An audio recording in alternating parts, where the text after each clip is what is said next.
Hey everyone, welcome to another episode of Carry On Friends, the Caribbean American podcast. I'm excited because my guest today is Rianna. No, not pop star Rihanna, but she is a star in her own right. So Rihanna, welcome to the podcast. How are you? Wow, thank you, Carrie Ann. Thank you for having me. I'm well, thank you. How are you? I am good. I am good. So let's not keep the community in suspense. Tell them a little bit more about you, Caribbean country you represent, and the work you do. Yeah, absolutely. So my name's Rianna. I'm founder of the Dominica Dementia Foundation. So I was raised in Dominica. And it's basically a youth-led dementia charity that raises awareness of dementia, provide emotional support to families and caretakers, as well as facilitate research towards dementia. So that's what we do. Youth-led organization around dementia. That's powerful. Tell me Mm. why you started this organization. Yeah, so I started this organization in memory of my grandfather. So he passed away dementia when I was 16, and I was basically raised by my grandparents and my mom. So I kind of experienced that with him throughout the whole journey of his diagnosis to the end. And it kind of opened my eyes to understand what dementia actually looks like in someone and how that can affect not just them, but everyone around them. And it kind of fueled me into wanting to learn more. I had a desire, a desire to learn, to do more, to understand how the brain works, why we do what we do. And that kind of led me along the path of studying psychology at college and then wanting to do something for the community. And I thought, if I have to do something, it needs to be fueled with passion, or it's not going to happen, or it won't last. And I felt like the situation with my grandfather is something that I can definitely kind of carry on for the rest of my life, if I'm honest with you, because of how deep rooted that experience was for me at the time. Yeah, when you reached out and the team we were evaluating, they were like, yes. And I knew yes because my grand aunt, who was also my godmother, so my grandmother's sister, she had dementia. And before my grandmother, passed away, complications from stroke, you saw the early signs of early onset dementia. And so let's educate the audience about what dementia actually is and the early stages and how it appears to someone who has no idea what dementia is or what it looks like. Yeah, sure. So I guess think about an umbrella, and dementia is the umbrella. And then under that, you've got Parkinson's, frontotemporal, other forms of childhood dementia. That is basically what dementia is. So it's an umbrella term that's used to describe diseases of the brain. And it's basically a neurodegenerative disease caused by brain injury or damage. So that is kind of like what it is in a nutshell, but it's definitely so much more. It's definitely quite a broad sector, if I'm being honest, because there's more to the dementia than anything else, I would say. There's an element of losing your memory, but there's also personal development changes. So someone that was quite quiet growing up may be quite rowdy and outspoken if they get dementia. And then there's also visual perception.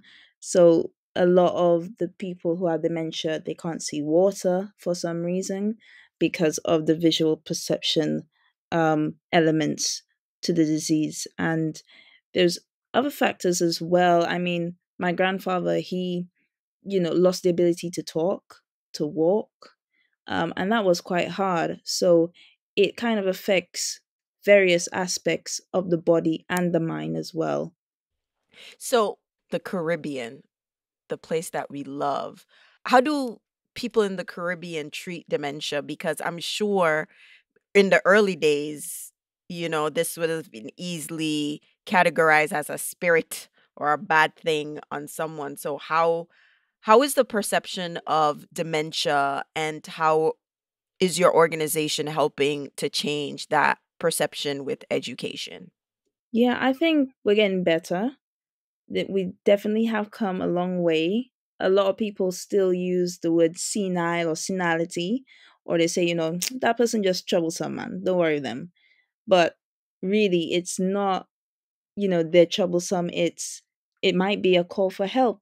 It might be a call to maybe get a actual clinical diagnosis for this person if they don't actually have one at the time. So it's just kind of reframing how we view behaviors and what we do with it as well. So yeah, definitely in general, just changing the perspective on that. Um, I think people are a bit more open to talking about dementia and just mental health in general in the Caribbean, which is good to see. I would say that was evidenced by the documentary film that I did last year on dementia in the Caribbean. I actually got, participants to come and talk about their lived experiences. So I would say that, things are changing. People are being more open to it. And I think one of the explanations is I don't think people like to suffer really. So, you know, they are seeking help because they need the help. They want to live well. And you can live well with dementia. It's not always about suffering. And I try not to use that term because it just brings on a negative connotation. So I also share that with the community that when you are talking about dementia, you don't actually say, oh, that person is suffering with, because they might not be. They might just be living well. So it's just kind of thinking about how we talk about it, using positive language also helps, which I've seen, which is good. Wonderful. So you have received the Queen's Young Leader Award from the late Queen Elizabeth in Mhm. June 2017 for your commitment to dementia advocacy. And you were also awarded in 2022, the Commonwealth Youth Awards. So, congratulations on those. But talk to me more about some of the challenges you've had running an organization. We know it's not an easy task. So talk to me about some of the challenges you've experienced running an organization and the help that you're seeking to advance the work of the organization. Yeah, absolutely. I think it goes without saying funding has been a real struggle for us. Like the early stages of the organization, I kind of was self funding it, and I only just got my first job out of college. So it was really hard because all of my funding kind of just went to sustaining the foundation, as it were. And then it was an element of ageism. So a lot of people saw me as a young person and they're like, oh, well, I mean, there's just young girl trying to do whatever, but I don't know. Like, I don't know if it'll last. And it's just that preemptness that if someone's a young person, it's just for a season, their work is just for a season, which is not the case. So it was just kind of opening out those barriers and trying to show people that hey, we exist. Yes, we're a young organization, but we're here to stay, and we are creating spaces to allow people to talk about things that's going on in their home and seek more information about dementia. We're basically a resource bank in the community, and we should be seen as such. So there was a lot of that I had to unravel, and for some time we kind of shifted. So instead of looking for funding, we just kind of used that time to just raise our profile. So we did print, media, magazine. I went to Miami in the first month of starting the organization to build links with other international and regional organizations. So it was a lot of time focused on just building our profile in the community, and that kind of helped. Then the funding started to come and people wanted to engage with us. I think another element is just, yeah, sensitizing the community as to what dementia is, because then they have an understanding of what it is. They know that we're here to support them. And then it's also building links with the government, because a lot of our work kind of interlinks. For example, like the national plan for dementia, that is something that would be at government level and which is taken forward. So we're just kind of like a supporter of that, and kind of liaison, if you will, on the policies at hand in terms of older people. What are your goals, top 2 goals right now as it pertains to the foundation and the advocacy towards dementia? And right now, I'm assuming that for logistical reasons, you're really focused in Dominica and not beyond that, because as you get funding, you can spread beyond the other borders if you want to. But Most just definitely. yeah, so just let me know what are your top 2 priorities and goals to advance the work of the foundation. Well, at the moment, I'm actually going to undertake a master's degree in dementia at UCL this September. So I'm hoping that the knowledge acquired from that master's, I can feed that back into the Dominica Dementia Foundation. And I'm hoping that it will create space to allow me to think of other solutions that I can implement in Dominica and the Caribbean by extension. I really want to do more research in terms of ageism in the Caribbean. So that would also interlink with other Caribbean islands as well, because I think it would be quite useful to kind of have that resource and make it accessible.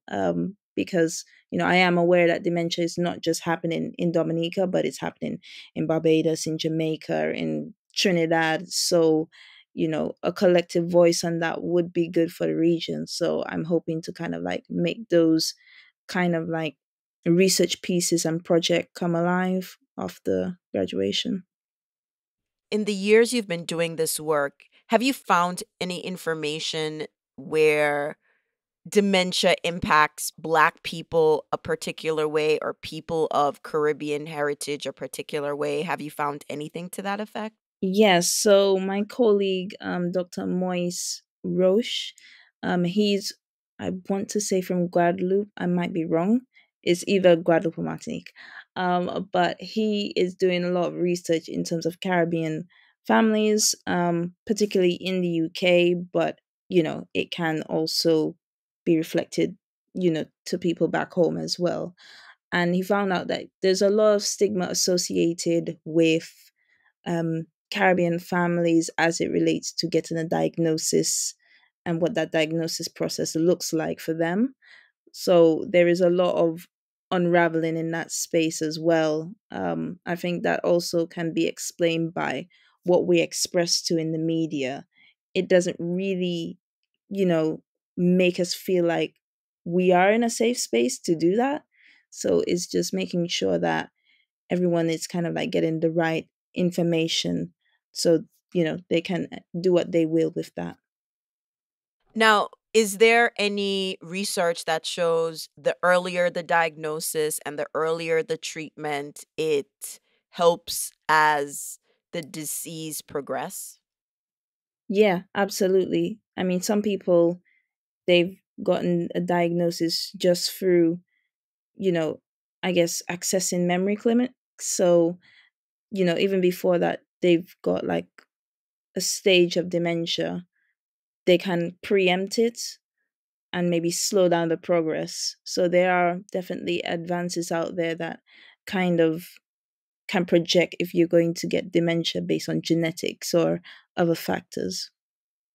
I think I might have asked you this, but I really want to come back to it because we're talking about dementia and I know it's a subtle thing, but what are like some of the top symptoms, signs, cues to look for when there's a possibility that someone might have early onset dementia? Because I think it's easier to kinda identify when someone is fully advanced or progressed, so but the early onset aspect of it, it would be good to know if there's any signs that we can identify and maybe encourage friends, family members to seek help.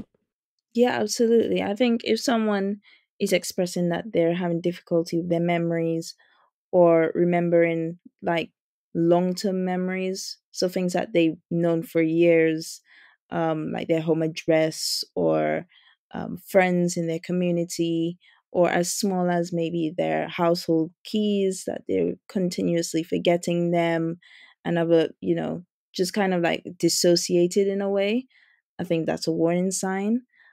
If they're starting to kind of like ruminate or having difficulties with driving, that is kind of like a motor function. So that is also quite a concern. And then, like I mentioned before, personality changes.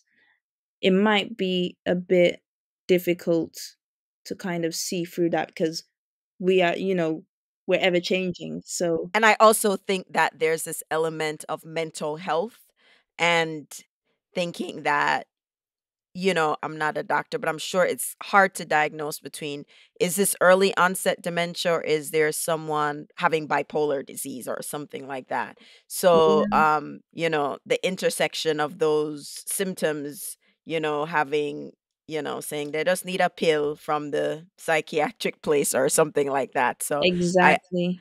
I imagine Exactly. it'll be hard. Wow. And so now switching gears, tell me about what it was like growing up in Dominica. You're the first person from Dominica to be on the show. And Really? yes, actually, you may not be the first. You may be the second, but of heritage, because I'm thinking of Kwame. Kwame was born here, but his one parent's from Dominica and the other's from Guyana. But one, I love it because you know Dame Eugenia Charles is just someone that we just grew up learning Iron about. Lady. Yes. And so I want the audience to know a little bit about that because we just don't get too many people from Dominica on the podcast. So, and if I didn't say it before, it's because I didn't feel like I need to say it, but it's Dominica and not the Dominican Republic, That's which right. also gets confusing. So tell me a little bit more about growing up in Dominica and just share with the audience that experience from that country that we don't get to hear a lot about. Absolutely. So I guess time from the accent, you already probably know that I'm based in the UK. I just thought I'd say that anyways. So my accent kind of just switches from UK, and then when I back home, I'm just like, hey, what's up now, wagwan, and this, that, and the other. So accents are funny, but yeah, I grew up in Dominica, and it was amazing. Just liming with my friends and going to the beach and um Creole is my favorite season, and every time it comes around, I'm excited. It's like it's something I've never seen before, almost like every time. And in that moment, I mean, the city just comes alive. You see a lot of intergenerational activities. And then I remember going to uh, church on Creole Day, so Creole Mass. Um, I think it was not Creole Day, but like the Sunday after Creole Day, and then participating in Creole parades, going to, all of these Caribbean pageants. Yeah, no, it was really a lifestyle that I am hoping that I can get back into because the community is just amazing. Everyone's just looking out for each other. Um, and just things are just nice and chill back home. Home is home. And if you're listening to this, just come. We'll gladly have you. All right, so now we're going to back up. You have to tell us about this Creole Day or Creole season. What is that? Yes, so Creole is basically a season where we celebrate our heritage, and we dress up in madras or Creole wear. So for the women, it's the wobjuet. For the men, it's more like, you know, uh, I don't want to butcher it, but like a shirt and like a black pants and then a sash, red sash. And yeah, we sing Creole songs. We dance traditional dances like ballet, quadrille, and you see that throughout the entire month. There's a month of calendar events that you can go to. Every district has something going on the lead up to Creole Day, which is the last Friday of the month. But yeah, a lot of new activities have emerged. There's like cooking experiences now, um, and they'll pop up events. So it's fantastic. I think if you want to experience the trueness of Dominica, I would say come in October or Carnival. coming carnival as well, because that's also fantastic. Wonderful. And most people are aware of Dominica, as you said, because of the Iron Lady, Dame Eugenia Charles. So, um, I know this isn't a history class, but I think it's an opportunity to tell more about your culture. So, tell first, you want to tell the distinction Dame Charles has, and I'd love to hear your take on that because I'm always hearing other people from other countries. So, you are actually from there, so I'd love to hear your take on that. Yeah, I think, well, she wasn't alive in my time, but from what I've read and what I've heard and seen online, I think she was a very dynamic individual. She was very thorough. She was, straight to the point. This is what I want. This is how we're moving forward, kind of thing. And I think she really had a heart for Dominica. Mainly, that was the objective: is to get Dominica where we need it to be. I thought her perspectives were so interesting. It was really deep thought leadership. I mean, for a woman, in that age, in that period, she really kind of paved the way for other female leaders in the Caribbean. I mean, look, we've got Mia Motley in Barbados doing incredible work.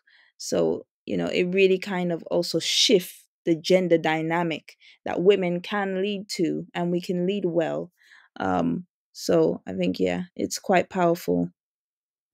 Yes, so I was around when she was in her heyday, and again, the representation of this woman as a leader is what most of us know. If we know nothing else, we care nothing about her politics, just the representation of a woman as a leader Absolutely. um was what I remember growing up in school, and so everyone just knew who she was. So I'm glad that we get to share that with the audience because, like I said, we don't get too many people from other Caribbean countries. So while you're here, I want to take the opportunity to let the audience get a little bit more familiar with the culture and want to experience the culture. Absolutely. So before we wrap up, is there anything that you would like to share with the audience that we haven't covered so far? Um, I think I would like to kind of maybe touch back on the documentary film, as that should be coming out in June, but it should be making its film festival run very shortly as well. So officially in June, but making headway even before that. But yeah, if anyone wants to kind of like find out more about that, feel free to kind of follow the film page on Instagram or Twitter or anything of that nature. It's called Dementia the Island Journey. So, yeah.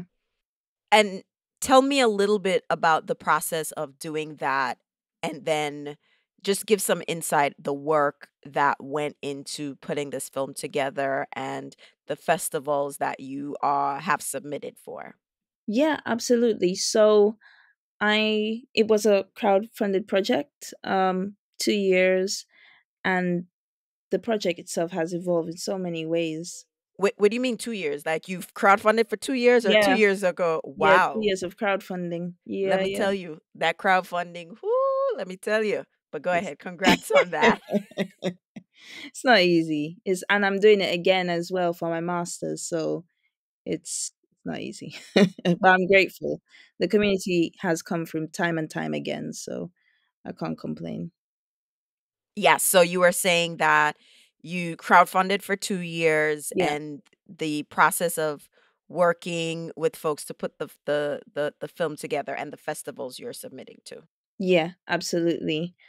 So I filmed in the UK as well as in Dominica, and I've just kind of put those clips together with the support of an editor.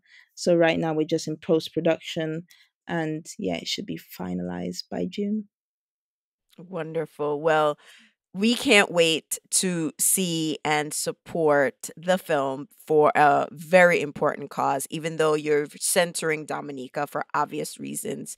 You know, the Caribbean, a lot of people are impacted by this. And so I just want to thank you for the work you've been doing such at such a young age, leading just starting this from a very young age, and I know what you mean by the reverse ageism because you're young. It's like, dear, dear, sit down. Don't pay, that type of thing.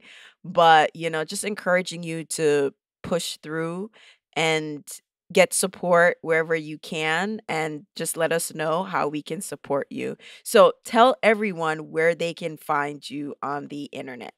Absolutely. So I've got my website now. Yay. So it's riannapatterson.com. And then Instagram is just Rianna Patterson underscore, Twitter, Rianna Patterson. I'm on Facebook if you want to find me on there, but I think the best place to find me is Instagram, Twitter, or LinkedIn, which is Rianna Patterson MBPS, I believe. So yeah. Wonderful. And Rihanna, again, thank you so much for being on the show. Thank you for sharing with us growing up in Dominica. And as I love to say at the end of every episode, walk good.